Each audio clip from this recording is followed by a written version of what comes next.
Hi, this is Jon Saltzman, publisher of Political Storm. I have with me a special guest, Verstine Henry, who is a new contributor on our site. You probably know her, though, as Truther Talk. So this is her big outing as her own name. And Verstine, first, before we get into you and everything else, I just want to thank you for contributing to Political Storm. We sent one of our talent scouts out after you that was very impressed with your work. And I appreciate it. You're very kind. then you fell for it and you started posting, which is great. And I think you're like a breath of fresh air. I think your stuff's really clever. And I'm so glad that you're with us now. And so, hi, welcome. Hey, how are you? Great. Good. Great. Yes. So, go ahead. Oh, you're gonna ask me. I run this channel with my best friend, actually, who's white, redhead. You might see some of her videos as well, but she's on a break. She's a homeschooler, and she's on homeschooling her kids and stuff. So I just always want to, it's not just me on the channel, but she's given me permission to take it over while she's on she's back. Well, she's welcome. She's welcome anytime. So supportive though, huh? She's welcome anytime. Oh, April. Okay. April. Yeah. So she's with anytime. So it's like our baby that we've made together. Great. Okay. Thanks for clarifying that. I appreciate it. I should have done that in the first place.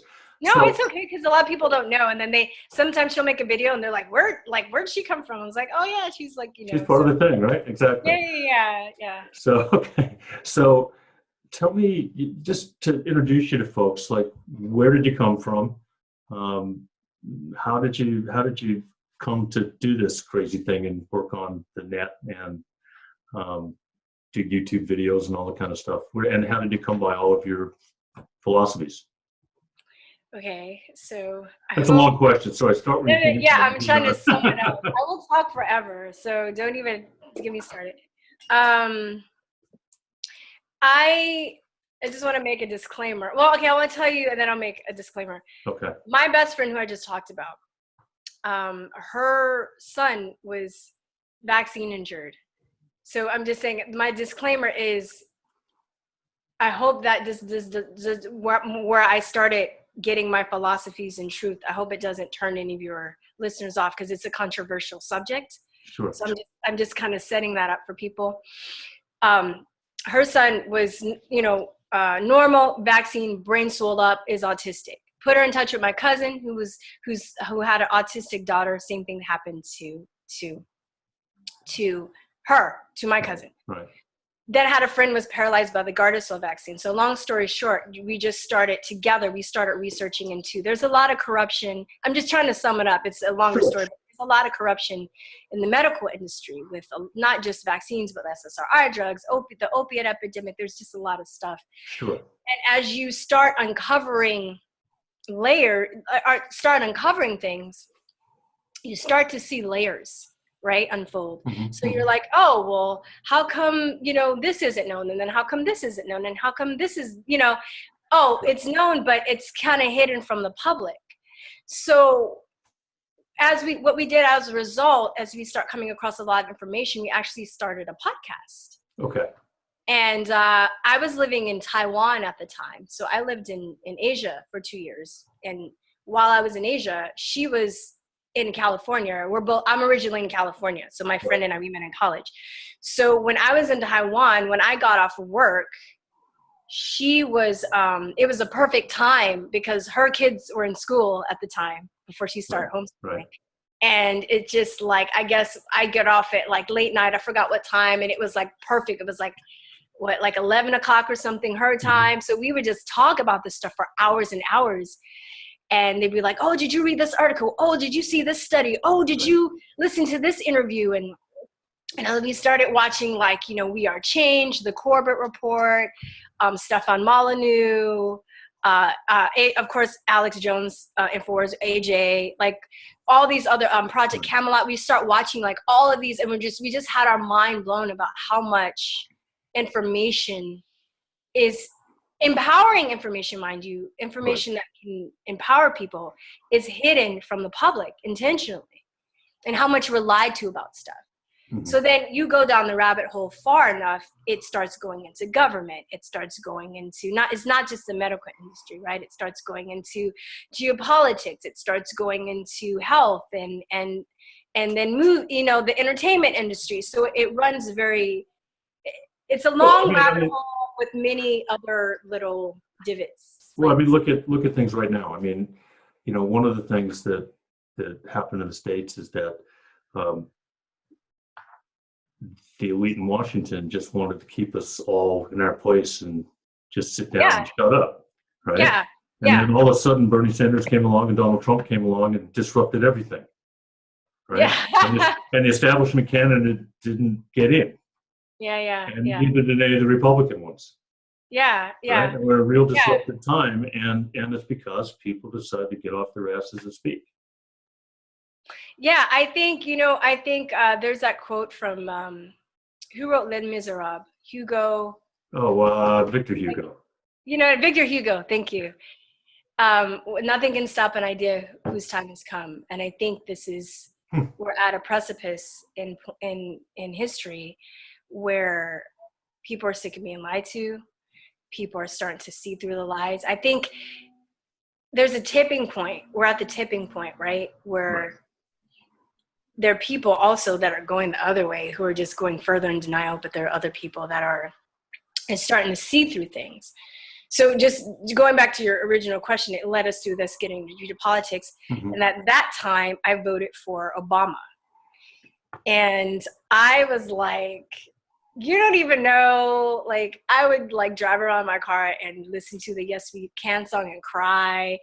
Like, but at the time I thought I knew about politics. I thought I knew everything I needed to know about politics. And at the time I was like, but he's a kind person. He's a Black person. He's going to understand what Black people go through because he's Black, and he's going to understand the needs of the community. Like none of these other, I mean, no offense, this isn't my thinking now, but at the time I was like, none of these older white men are going to understand this.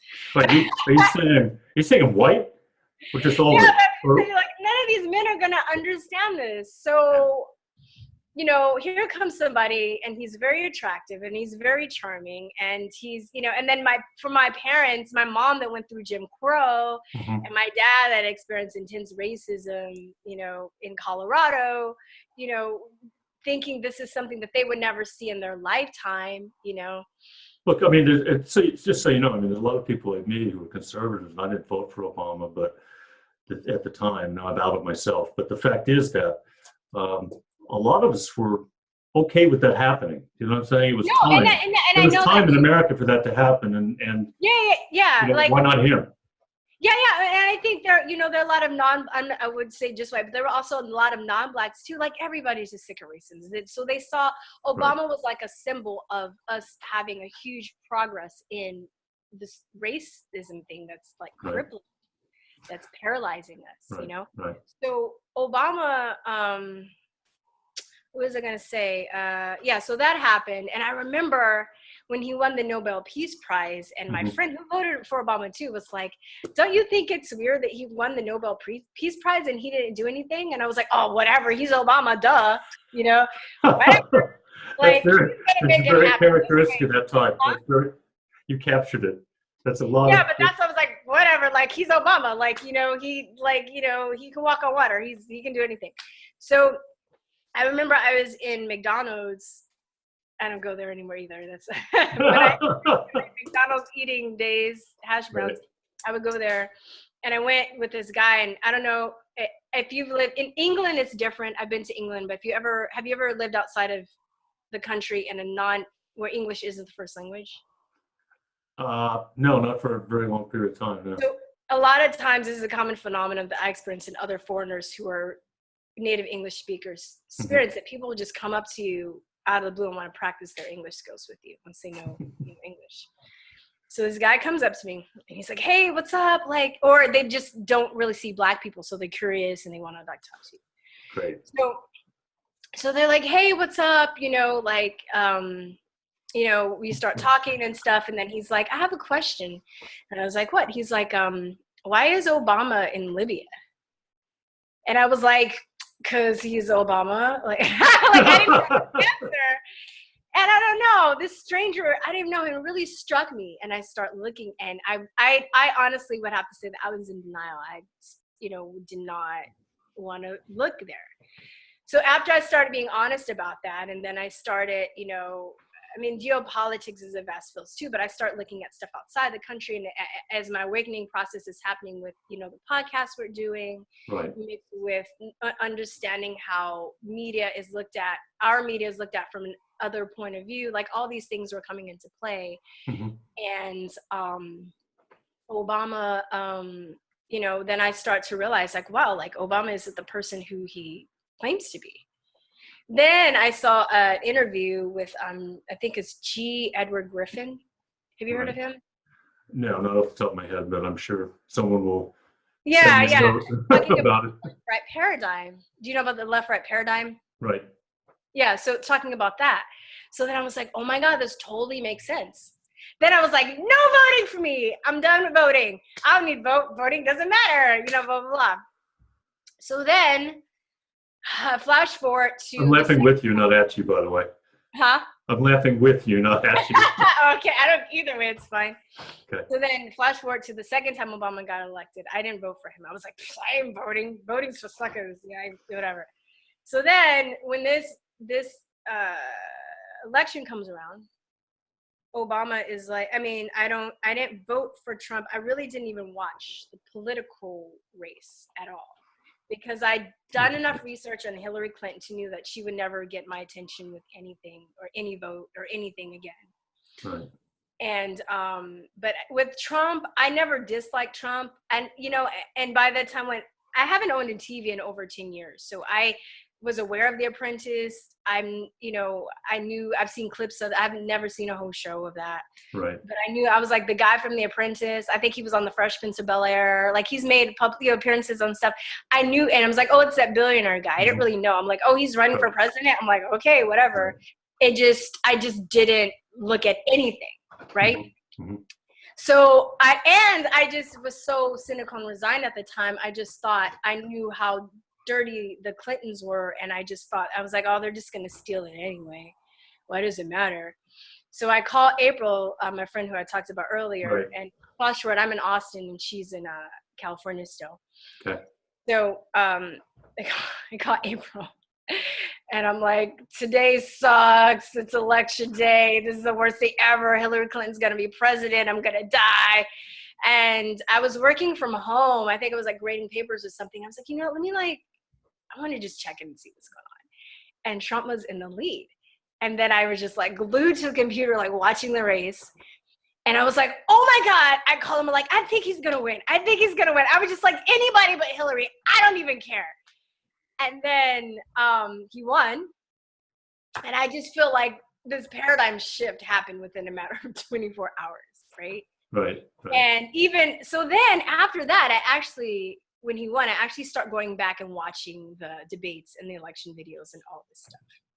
I didn't watch any of that stuff until like after he won. What was your reaction to that? That's very interesting. Huh? What was your reaction to that? To the watching it in retrospect? Yeah. I liked it. I got what he was about. It's funny. The only qualifications for you to be president is to be a New Yorker and to be a citizen and to be 35. Right. But if he was anybody else, he'd just be a New Yorker, and people would like his chutzpah, right? Yeah. Right. Exactly. They wouldn't criticize his manner of thinking. No, he's a guy from Queens. He's a contractor from Queens. He's very real. He's very no nonsense.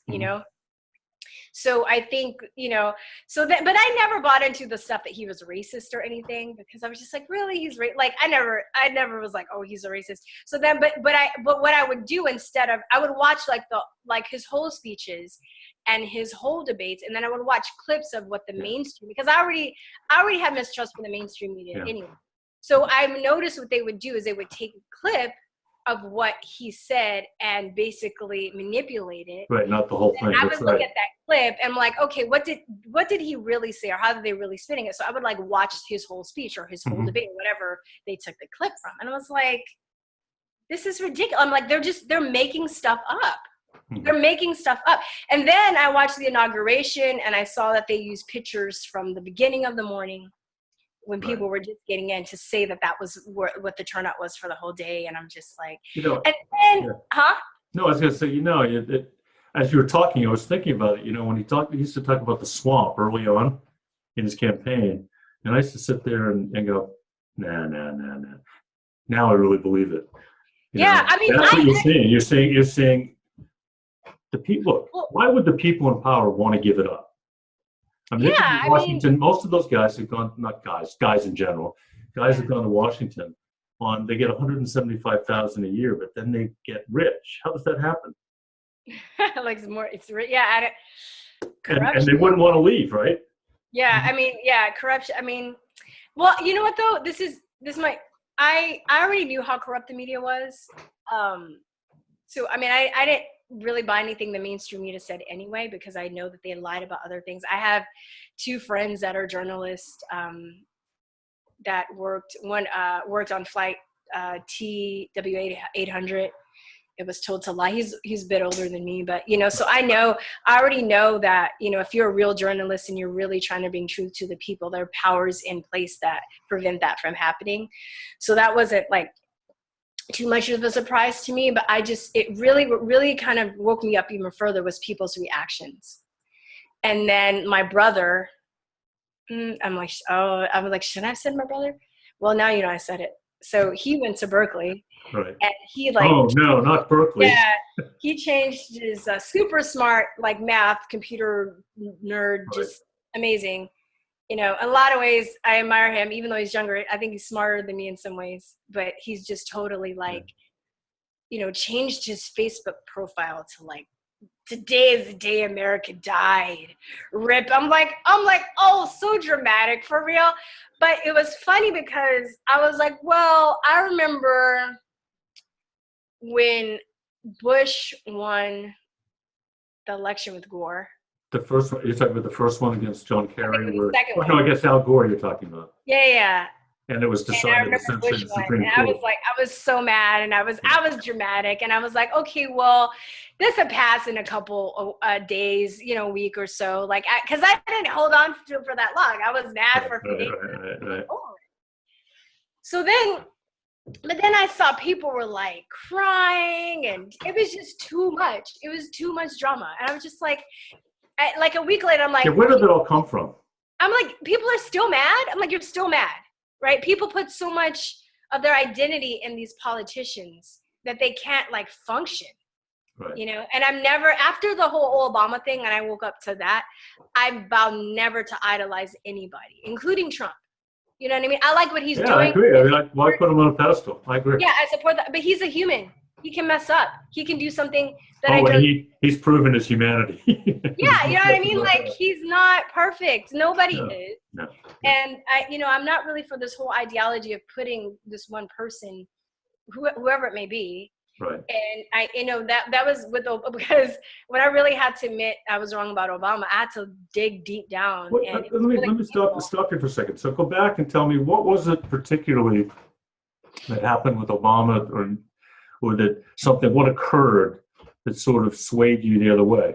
Well, looking how like he went into Libya and he like Gaddafi, and how Gaddafi like trusted him and he betrayed him, and then he went in there and bombed them and said it was a kinetic action and not a war. How they were using how he was using like semantics, right, to manipulate the public. Right. And then I would fight with friends and like, they're bombing children in Libya, and then my friends were like, it's not a war, it's a kinetic action. Don't you know the difference? I'm like, it's the same thing. It also began the tide of a flood of refugees in Europe that Europe may never get over.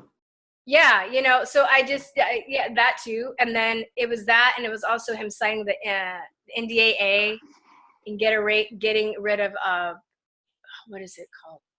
Habeas corpus. Habeas corpus? Habeas corpus, sorry. I messed that up. Well, anyway. Stuff like that. So it made me realize that he was not for the people. And by that time too, I'd start looking at like people like Zbigniew Brzezinski and other people that ruled right over them, and noticing, because at my time I was like, the president gets in power and then he tells people what to do and they have to listen to him, not the other way around. And that's what most people think. They're like, oh, well, they have to listen to the president. Not that they have advisors telling, like basically controlling him. And when I would hear people say Obama was a puppet, I would really get mad at the time, because I think that people, they hear the word puppet and they think that the person in power is stupid, or they take it as offensive that the person is not like intelligent. So then combined with the racism they have in, you know, that's been, you know, taking our country hostage, basically, you know, they see that like, oh, Obama is you know, oh, you're calling him a puppet, or you say a black man is non-intelligent, like, you know, he's a puppet. Can't win. No, you can't win. Like, Once you go down that, huh? Once you go down the racism hole, it's like all bets are off, right? It never ends, man. It never ends, you know. So well, I don't want to cut you off. I just want to ask you, like, so you've also mentioned that you think that racism is racism and race relations and all that kind of stuff are probably one of the worst things about the country, right? In the sense that that's not how you characterize it. I mean, yeah, it is. You've alluded to a couple times. It's really taken us down the wrong path, and it's really injurious to the country. And so, where are you coming from on that? Just give me an idea of, you know, build something around that. Well, just the fact that it's just a huge distraction. We can't get real problems solved if we're fighting against each other. The powers that be, it's the tool of divide and conquer. I mean, racism is only one of the dividers, but you have, you know, I'll talk to you later. I'll give you a link to that I did about it. That would probably, you can, if you've got something you really like that you want to share with everybody, the viewers, they might like it too. I did this one on divide and conquer. I did this video talking about, so I'll give you that link, and maybe if you want to post that too. I may do that. But I talk about racism, it's sexism, it's ageism. It's all of these isms, all these little slivers of that they put in society and between us, right, to make us to fight against each other. And it's like, once you kind of open that wound, you dig into it, and then you get people like, you're distracted. So and I think these are social constructs, you know, because being a teacher, I've realized that kids recognize that people look different, but they don't attach meaning to it. Right. So, you know, they're like, oh, like when they say kids are colorblind, that's really a lie. It's not true. They know. See everybody, but they don't think anything of it. Yeah, they're just like, oh, you have, your skin's brown, your skin's white. Oh, your hair's straight, you have curly hair, you have, you know, slant up, you have brown eyes. But they're not like, I don't like you, or you're stupid, or you're annoying. Yeah, and then we go ask our parents stuff, and they start adding layers of meaning to it. Exactly. That really had nothing to do with reality. Just, you know. It's definitely learned. But so we have all these isms in society. That's basically, you know, one I kind of want to, I might elaborate a little bit more later on in some of my videos, is the ageism one, because nobody really talks about that one as much, and I think it's really profound. Especially, I think it's kind of alluding to the issue that we're having in this generation, where just the younger generation is so clueless. Because, you know, even in movies and TV shows, we've conditioned to think that old people are stupid, or they're clueless, or they're not worthy, or, you know. So I enjoy listening to older people give me perspective on things, you know, and I appreciate that. You know, I was thinking of interviewing my dad. My dad's 95 now, and really. Oh, sharp. You should! I would totally watch it. Really sharp. I may start interviewing him as a series. I was thinking about doing that, because if you're 95 and you still have all your marbles, you're pretty interesting. Yeah, you know, and my grandmother did too. Both of my grandmothers. My dad's mom was hugely into politics, and I think I'm glad. I mean, I miss her, but if she were alive today, we'd probably be at odds, because she was a huge Clinton supporter. Huge. Like, I had a Clinton shirt when I was a kid, and, you know, like, like, you know, she was like, loved Bill Clinton. She went to his inauguration. She helped on the campaign. Like, she was hardcore. Well, so, No, I was gonna say, I have a theory that, you know, when I was growing up in the baby boom, right? Baby boomers, by the way, it's what the prejudice is about, because baby boomers are probably the largest, most selfish, self-indulgent generation in history. And, really? And, well, it's a long story. I won't go into it. It's your interview, not mine. But You can interview me next time for your YouTube thing. But I might do that. What I was thinking is, you were talking about those little slivers, is that when I was growing up in school and going to school and taking, civics and all that kind of stuff, there was sort of commonality to us, even with all of our prejudices. And they used to call the country a melting pot. And then people were offended by a melting pot because it didn't give you your identity. And I think identity politics and identity, like a lot of race identity, came from that. Not that there was none before, don't get me wrong, but I think a lot of our differences, and then you start getting called a hyphen American, as opposed to just some plain old American. And then next thing you know, I was teaching for a while, and we called everything a mosaic, right? So a mosaic is a lot of little things stuck on this, board, if you will. Melting pot is a melting pot. And I think that we've forgotten our commonality. I think we have a lot more in common as Americans than we have differences, honestly. Definitely. Do you get when I was overseas too, because I lived like in Taiwan, but I've also talked to other people from England and Australia and stuff like that, that like they think it's weird that we have these hyphens in our names. Yeah. Do you get that? Like English don't talk like that. Like I'm a Caribbean English person. Yeah. You're like, I'm just Caribbean. You know what I mean? So right, exactly. I think it's weird. It's also an excellent example of how people can be manipulated through language and labels. Right. Right. That's the next interview. There's a lot to talk about. Really, that's why I find it so interesting. And again, younger folks are not as woken up as they think to some extent, because here's why. And I was the same way, I guess, when I was younger. You're actually an original thinker. It's hard to find people that are original thinkers. And so there's a compliment in there somewhere, sorry. So, you're a free thinker. You think for yourself. That's a very good trait. You must have been brought up the right way, because it's a very good trait, I think, that you have, is that you put this stuff together, you look at a lot of different sources for information, and then you draw some conclusions from that, rather than what ABC News tells you, or CNN tells you, or what I tell you. But I think my paradigm had to be shattered in order for me to get to this point. Because when April and I had our podcast, one of the things that fascinated us, and we would always ask every person we had on our podcast, is what was the moment that made you become, and we would say awake. I know people are using red pill now, and I understand the analogy. I really like I like the analogy of saying awake. Because to me, it really was like just like having the wool pulled over my eyes and seeing things, like having broader vision. So I say awake more than I say red pill.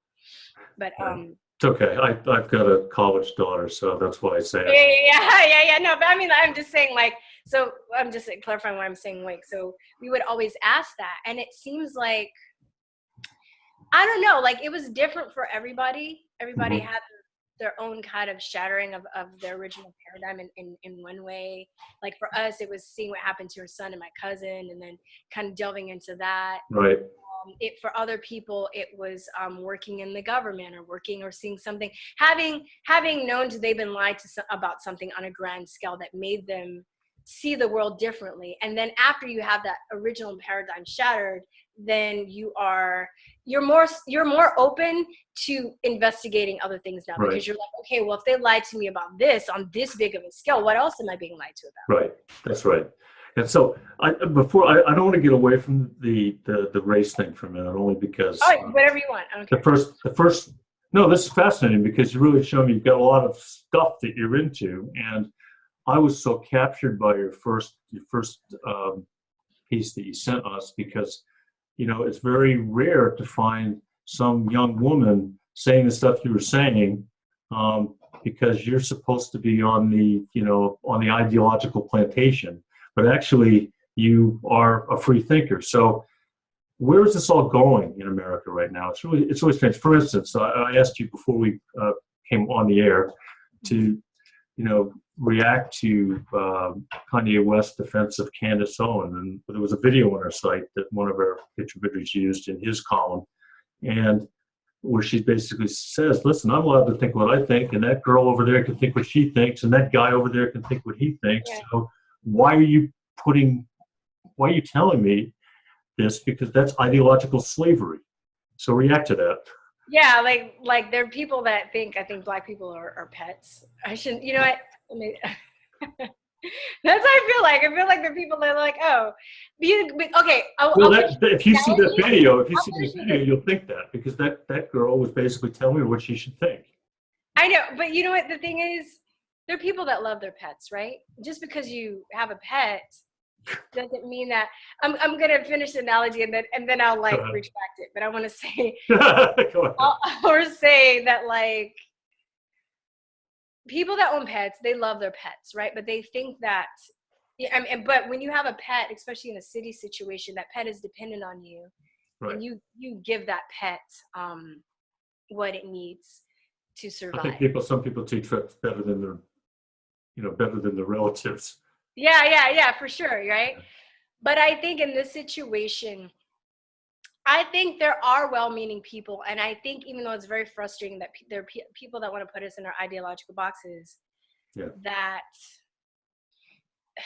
I'm trying to be more forgiving. Sometimes I get frustrated. It's like, oh, it's very annoying, but I'm also trying to be more forgiving because I think that they're just as much as victims as we are, and the fact that we've been socially conditioned to have certain ideas about people. And I think that people that have the mindset that black people should be on welfare and, they're trying to do their part, I think they honestly think that they're trying to do the right thing. But there's this stubbornness where they don't want to admit that they're wrong and they don't want to try anything another way. And it's also laziness. Right, where they have to re-examine their own ideologies and their ideas, and maybe that they're wrong, and there are people that think that this is this whole mentality too, like the Democrats. Now that since this election, now you asked me earlier what my political stance is. I will never be on. The Democratic Party. They're just a cult. I'm never going back. But I'm looking at things. I'm reading. I just got the Communist Manifesto. I got a book on politics. I don't really vibe at communism either, but I'm really trying to delve into different political ideologies. And maybe I might take some ideas from all of them and kind of make up my own. Okay. Right. But, oh, shoot, I lost my train of thought. We're talking about, Democrats and putting people in boxes. Kind of a cult, and we were talking It's a cult.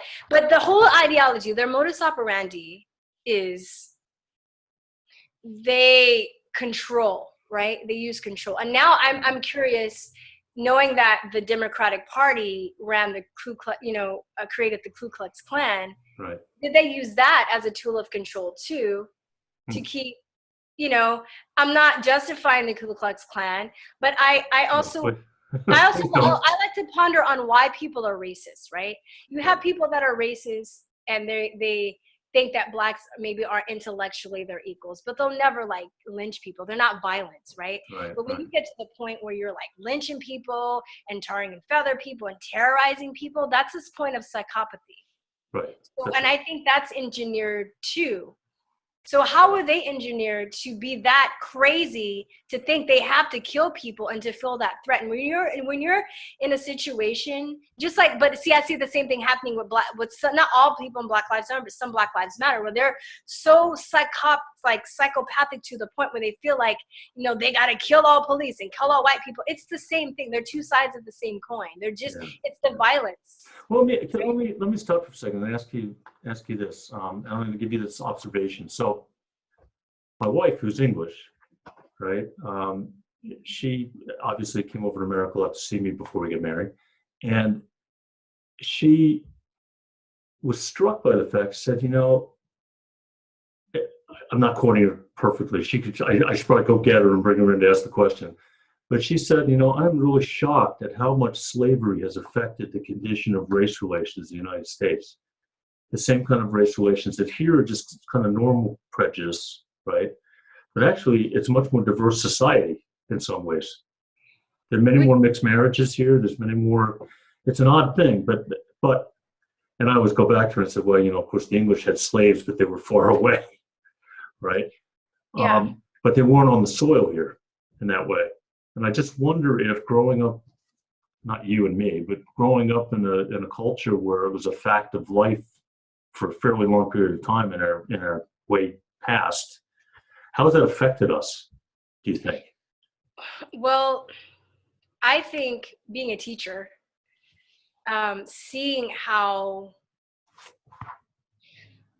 slavery, seeing how history is taught, I think it's kind of like a psychological, Barrier? psychological what? Is it barrier or is it hurdle? It's I what's was the putting word? words in your mouth, sorry. No. Don't worry about it. It's I think it's also part of the social engineering, because when I remember I had to teach this class, right? Right. And we were talking about Jackie Robinson. Right. And there was a passage in the book where they said that the players would like have to, they would try and hurt them with their cleated shoes. Right. So at the end of the story, people were like, why do people want to hurt him with their cleated shoes? These kids were like maybe 9 or 10. Right. And I didn't think anything of it. I was like, oh, because he was black. And they're like, yeah, excuse me, you don't get it. Like, why did they do that? I was like, no, because he's. So I'll teach you how to. I'll teach you how to think now. Yeah, I'll teach you how to be like, what racism is, black skin. So then I don't know. We kind of kept going back and forth, and I was like, it was really precious though too, because I was trying to like, I was like, wait, these kids don't understand like racism really. Why this would happen? Like how violent it was and how deep it went, blah blah blah. So then like one kid starts to get it and he starts like crying. He was like, oh my God, that's so awful. Like, why would that happen? And, so then, through going through curriculum, seeing how certain things would be manipulated. So looking back to not only on being a teacher, right, and having to teach certain things in a curriculum, but also as a college, going to college and stuff, seeing how I feel that there's not enough effort in mainstream culture to show Blacks history that empowers them. I had to go and find that out on my own. And I'm fortunate that I had people in my family. I had another cousin who was like my older than me, who was a mentor, who was a teacher, who would always go out of the way to bring me stuff that would empower me. Because I remember now flashing back as a teacher, one of my friends, we're both teachers, we were talking about this, and she's Black as well. And we were talking about like we hated history, right? As Black people, because it was embarrassing. Because basically it's like, we were around during slavery, and then we like disappear. And then we like, I don't know, I guess we time travel because we don't show back up again until like the civil rights movement. Oh no, maybe Martin Luther King a little bit earlier. Yeah, but then we disappeared, right? And then we're not really mentioned in the history books, I know I'm being general, but for the that's right. No, I think this is if people watch this whole thing and they watch bites of this, I think that they'll find that really cool, the way you just said that, because that's how I feel, right? I mean, like if you think about it, and then I go to college. I have a history degree. That's what's so funny about it. You have a history degree? I taught history, yeah. So I mean, but but I feel like if you have a history degree, you probably had a passion for history, and you probably went out and sought out information for yourself, and you probably know more than the average person. Now I love history. I think we're not teaching history, real history. We're not teaching people how to think for themselves. What we're doing is we're teaching people to. Especially in public education, I think that we're teaching people to like follow a certain pattern or follow a certain ideology of an America that may or may not be true, right? I just think that's the way history is being taught now. Yeah, but okay, well, let me finish because I want to lose my track. Sorry, go ahead. The history thing, right? Going back to that, and I'm like, could it be possible that the way history is taught? So it's taught right like that, right? So Blacks are slaves, and it's constantly being pounded from an early age. Maybe you might have Martin Luther King, but that's still, even though you have that one person, maybe Harriet Tubman, right? You still have the background of like slavery. Martin Luther King came out, and because Blacks were oppressed, and we had to drink in separate water fountains. And they're in the back of the bus and all. Oh God, I don't want to hear this. Like, can we, I didn't know about like inventors. I didn't know about like people like Garrett A. Morgan, or I didn't know about like Black Wall Street until my cousin told me. Like, this is the stuff that's being taught at school, and I don't think it should just. Right, I was going to ask you this. So what empowered you? What were the kinds of things that empowered you then? Well, yeah, just knowing about stuff like that. Like I would learn about like, musicians and other, I mean, musicians kind of common, but I mean like more like inventors and Right. like, Right. Carver, like George Washington Carver and like Garrity Right. Morgan, who invented the traffic light. And, these are people that I wasn't taught about them in school. Like family members would teach me this stuff. No, So then to go to that like 1 week period where they teach Black History Month. yeah, it's just like Martin Luther King and different phases of his life, basically. Like maybe Rosa Parks. Yeah. From what I remember, like it really, that's it. That's all we got. I hate to tell you, you're really right. I mean, when you think about But think about the psychological effects of this as a Black person, also on non-Blacks and Latino people, everybody, the same thing. They're kind of put in this victim state, right?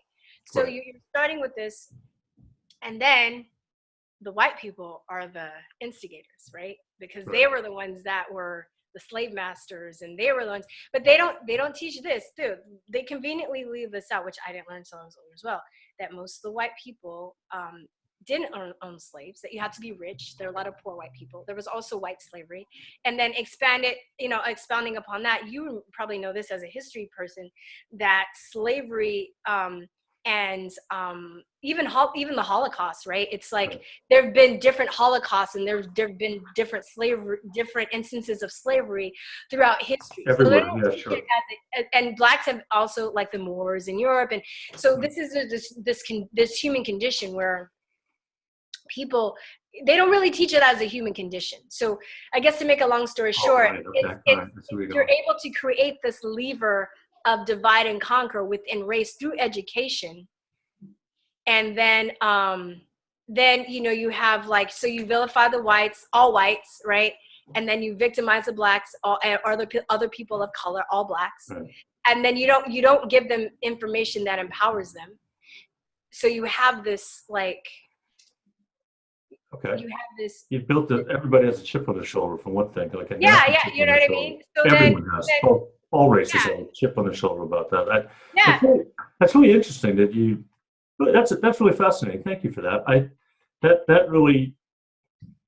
We're going to be talking about it here. We're going to talk about that over wine or something later, because I think that's. No, but think about it, right? And so then on top of that, so it's funny too. When I went to college, I had another friend who was Black, and he was super smart. Didn't go to college. He had an apprenticeship at a young age, and he was making like $50,000 a year by the time he was like 19. Just like brilliant guy. But we were talking about I was like, oh, I'm excited because I'm going to take this semester. I'm going to take some Black history courses. And then he was like, jokingly, he said this, but now there's a lot of truth. He was like, be careful, because I know people that take those classes and they come out all angry. It is true.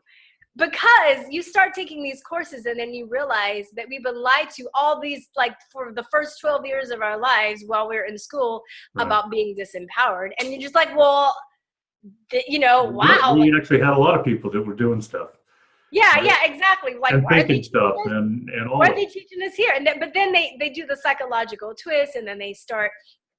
Because I guess when you're older too, you're allowed to get more graphic about how slavery was. You're not allowed to get that graphic. Like you can't like talk to 7-year-olds. You can say, oh, Blacks were enslaved and they were made to feel bad, and the whites were said. What does that mean? Yeah, what does it mean? In college, it's like they castrated Blacks and they cut off their legs. Like you can get more graphic. I think about 12 years a slave. I think about there's some stuff out there that's pretty shocking. I know, right? Like, so you can talk about the 12 years of slave stuff when you're in college. So then that just makes you even angrier, right? So all of this stuff is boiling up. And you come out of those classes and then you start looking. You're not empowered, now you're pissed off. No, you're not empowered, you're pissed off. I mean, it's like, and then I think, and because whites are taught the same thing, right? They feel bad. So then you get the white guilt. Because I think a lot of white people that have the white guilt, they're being manipulated too, because I think it's them trying to feel like they're taking responsibility. They're trying to take responsibility for their ancestors. Something they can't possibly take responsibility for. But I mean, like, for how they act now, right? Yeah, they're trying to do, you know what I mean? So that's how you create the lever of divide and conquer. Then add to that the fact that you don't let people talk about and have forums like this. So then you have all this pent up anger on both sides. right? The next thing you know, And then you tell people that white people are racist when they smile at you. Oh, that's a microaggression. So you can't even. You're thwarting like debate. You're thwarting conversation, and you have this clash. Well, and then things happen like you just got put in YouTube jail. I understand. Yeah. You dare to speak your mind about some issues, and they weren't the right party line issues that you were supposed to speak ideologically. We had that happen with Diamond and Silk, who were big Trump supporters and had campaigned for him. And I just interviewed them 2 weeks ago. And so you're joining great company. Yeah, they're adorable. They're adorable. They're lovely ladies. But you mentioned somebody to me before when we were kind of offline here that I should be checking into, because you said you like Candace Owens, but you like this other person better. Who was that again? Antonio Okafor. Okay. I'm expecting you to send me some links. Yeah, I will send you some stuff. I'll share them. I'll put them out. I'll put them out in the conversation section of your site. That's what it's there for. There's another lady. I actually interviewed her, and she's so sweet. She reached out to me, and she doesn't have a huge following, but I think it's really important that you have people that are big that are getting a lot of attention, like Candace Owens and Brendan Tatum. But I also think it's really good to expound upon that, and I think people need to know that there are more of us. And even I'm doing this series called Blacker Than Thou, where I'm interviewing Black people, but I've also extended it out to Asian people and Latino people as well, because I think they suffer the same predicament. Well, post that stuff. I like that. Yeah. I mean, there's another guy who's great, conservative Mexican. There's conservative. I think there's a Latina conservative. There's a guy named Keith Avila. They're Latin. There's another girl. Oh, her name is Ariana. Oh no, let me see. I think I might have it. I don't think, if I minimize this, because I had a list of people that I was compiling. All right, well, hang on. Just send them out. I'll put them at the end of the article. Okay, yeah. If you really recommend, that'd be great. No, that'd be great. See, this is what I'm talking about. I think it's, whatever happened to that, you're between your first video that you sent us and then the Candace Owens video, she talks like that. And this kind of conversation, it just makes me understand that there's just a lot of people out there who are not sharing their feelings completely. And they're not really speaking out, and they're being allowed to be typecast, if you will. And it's so refreshing to hear that there's more going on out there than you would think. I mean, I think I told you, they're like, I thought one of the reasons Trump won was because people they want to change, but because of the way he's being portrayed in the media, people really were afraid to say anything. So maybe the polls did favor Hillary Clinton, when in fact it was never going to happen that way. Yeah, I mean, it could have. Been that way. I think that people, people have been afraid to speak out. I'm going to interview a guy. There's Uber guy. There's Kevin from Kevin's Corner. There's Anthony Brian Logan. Have you heard of him? He's pretty huge. No. Oh, we're gonna compare notes after this. I think that there's just the nature of entertainment industry. When this kind of wave happens, there may be a couple people that get promote it more than others. Right. But there's always even some people that have been before me even, that have been, talk Kiki Green. Well, send up the political storm. I'll be happy to have them all. I'll give you a list, and then you can. I'll reach out, because I think that this is really exciting stuff. It really is. Yeah, and even it's even this kind of awakening is reaching outside of the country, because I interviewed a guy named Nobita Nobi. I don't know if that's his real name, because I think that's a character from Doraemon or something. But anyway, he's Japanese, and right. It was interesting to get his perspective, because he's looking at America from an outsider and seeing how they're importing foreigners into his country, and some of the SJW mindsets that are happening and that are kind of causing our country as a class. He's actually concerned for his country, because he's seeing that he's open, and he's not, I don't feel like he's racist, but he's open, and he's very, he wants to get some perspective, because he doesn't want that going on in Japan. And I'll send you his, he's American, but maybe it would be good to have his perspective. He did this really good video where he's talking about like when he has questions for Black people or when he criticizes, why is he automatically called a racist? And just being a language teacher, I know that a lot of foreigners, especially if they have thick accents, they're very scared to be critical. So this guy has like cojones. Like I'm like, I had to reach out to him because he was just like, you know, Good. I mean, he's kind of like if Candace Owens was a Japanese guy. That's good. All right, like I said, there's more people than her that have been saying this before her, and it's a broader world and a broader forum. Not forum's not the right word. So it's just broader. Well, so anyway. I'll send you some links because I'm really trying to expound upon this too and make these other people heard too, because I think we're a platform for that. One of the things, just a little commercial for Political Storm, is that it was formed. The Political Storm was formed by me, but the platform we're on, the Maven, is our partner, and the Maven has about 88 different websites, and they're all about not censoring. And they're all about taking people from Facebook and from YouTube and putting them in a place where they can be heard. And that's exactly what we were about in the first place. So it was a perfect match for us. So we're a nonpartisan in a sense, nonpartisan forum. Doesn't mean we don't have our own opinions, but they're all welcome, except for hate. And this is what the Maven, that's what attracted us to them, their platform. And so this is exactly, they can have a platform with us, and we will celebrate them in social media and be happy to have everyone. So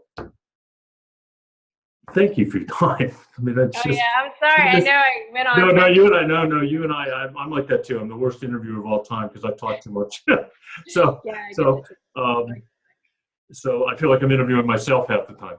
So yeah, it's fine. But I really, really appreciate you coming on. I think people are going to find you really great, and they're going to like your stuff. And if they don't like your stuff, I'd like them to write in and say, why not? And you know what? They don't have to like me too. Like, I just want to add to that. Sure. There are people that aren't going to like me. There are people that already don't like me. And not for maybe for superficial reasons, just because they don't like me or they don't agree with what I have to say in the line.